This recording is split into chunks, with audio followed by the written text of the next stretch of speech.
Super Rugby round 3. The teams are in, folks. Who is in, who is out? We'll go through the lineups and you guys can share your thoughts on how this week is going to go. Game 1, Moana Pacifica against the Rebels. Both sides coming off good wins. Moana Pacifica have made a couple of changes to the wings. Patafilo and Tuitavuki coming in this week. Awong being suspended and no spot for Viliami Fine. I didn't see him on the injury list, but he was on absolute fire last week on that left wing. They've also got a pretty extensive injury list, the Moana Pacifica boys, with the likes of Malolo, Failangi, Slade, Funaki, all being out. So starts for the likes of Mole this week, which is good to see. And Havili Talitui continues on, captaining the side from number 7. Tomasi Maki and Samoan International Malani Matavao potentially get debuts if they come off the bench. And the Rebels, a few changes in the front row. No spot for Tupou this week. He was colourfully describing himself as a wee bit tired last week when he started, so he's on the bench. Talakai gets a start. Ulese also gets a start. Ikuasi gets a start. So a bunch of guys kind of rotated from those bench roles to starting. Callaway also shifts to the wing this week. He's the top run meters guy in Super Rugby, but at fullback. So we'll see if he's able to get that kind of same space from that left wing spot. Dalgunu also shifts to the midfield with an injury to Matt Proctor. So yeah, him and Brad Wilkin out for this one, sadly, for the Rebels. Game 2, Waratahs bouncing back from their opening round disappointment with a good win over the Crusaders. They'll be taking on the Landers from Allianz Stadium. And boosted by the return of Ezer Parise at 13. He's a big block-busting ball carrier, so Landers will need to be defensively on their game to keep him quiet. Otherwise, the side is pretty stable. Tristan Riley gets a start on the left wing after being on the bench last week. Also, Tom Ross comes into 23 on the bench. Harry Wilson, the Waratahs' Harry Wilson, drops to the bench after starting last week. Charlie Gamble is the top tackler from any of the Australian teams thus far, so he'll be looking to keep the Highlanders guys quiet, and Ned Hannigan gets a start at number 6. For the Landers, Ethan de Groot captains the side with Billy Harmon dropping to the bench. So de Groot, first time captaining the side, so big honour for that guy. Tom Sanders also first start for the Highlanders, so congratulations to him. He's in there at number 6. So Withy and Harmon dropped to the bench for this one. Apparently got themselves into a little bit of hot water being late for a team meeting. James Askett also comes into the side on the bench, who was absent from the 23 last week. Patchell and Fakatava have formed a pretty good 9-10 combo, so they continue on, which is very pleasing to see. But Neepkins, man, Ratavaitamuki Neepkins, absolutely devastating. 12 defenders beaten, 3 tries.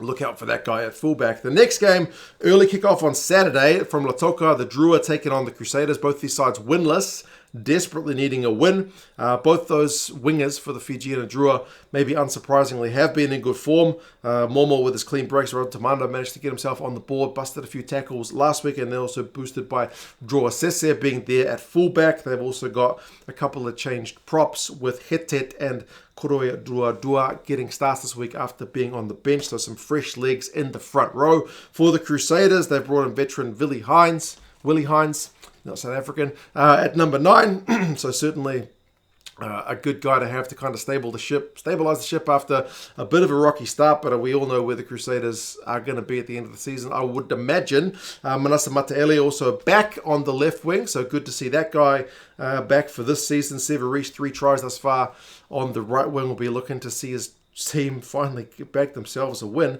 And a few potential debutants on the bench with the likes of Rova, Hohepa and Cahill potentially getting their first cap for the Satyrs if they do come off.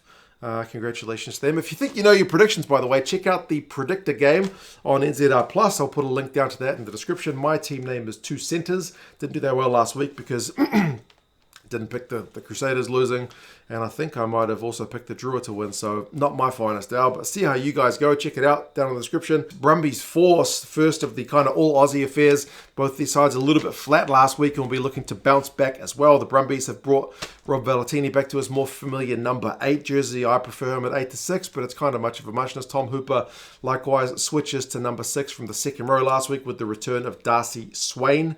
And the back line is looking pretty stable except for Tamati Tua. He is there at 12 in replace of Sapsford, who drops to the bench.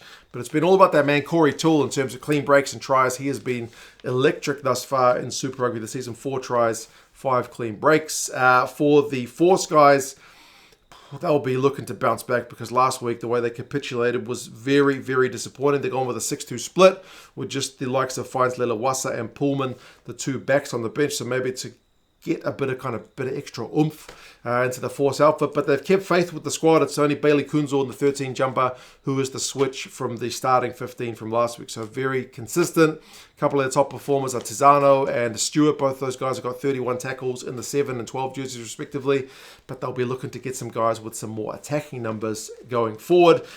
Canes and Blues, maybe the game that I'm most looking forward to this weekend in terms of my Blues.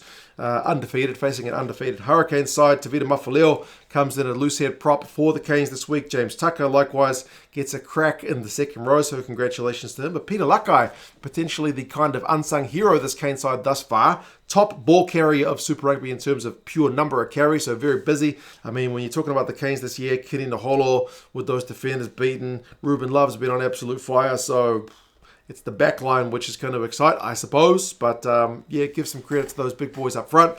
Riley Higgins up from the bench to replace Geordie Barrett, who is suspended for this one. Also bolstered by the return of the likes of TJ Perenara, Pete Umanga Jensen, so some experience to come off that bench for the Blues. They've rotated things a little bit with Hoskins Satutu. 5-try Hoskins Satutu dropped to the bench for this one. They'll not only need to replace that punch up front, but also he's the Blues' top lineout winner, so they'll need to get someone like Akira or potentially one of the locks to fill in with some of that kind of ball fetching at set piece time.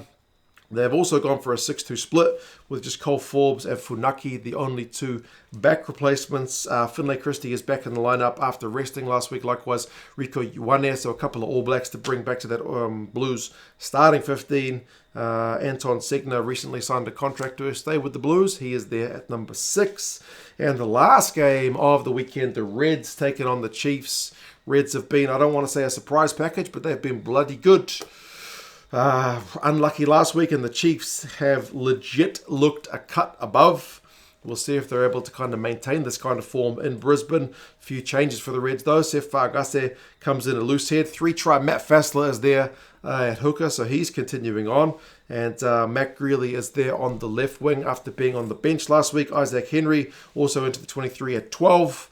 And Jock Campbell shifting to fullback. So a little bit of kind of tinkering, but really it's that Reds back row which has been, you know, maybe the most impressive part of this Reds outfit. You got Fraser McCright, who's been tackling the house down. You got Liam Wright, both tackling, winning lineouts, and then Harry Wilson is first equal for offloads in Super Rugby this year. So yeah, a real handful in that Reds back row. But for the Chiefs, they've got handfuls all over the park, man.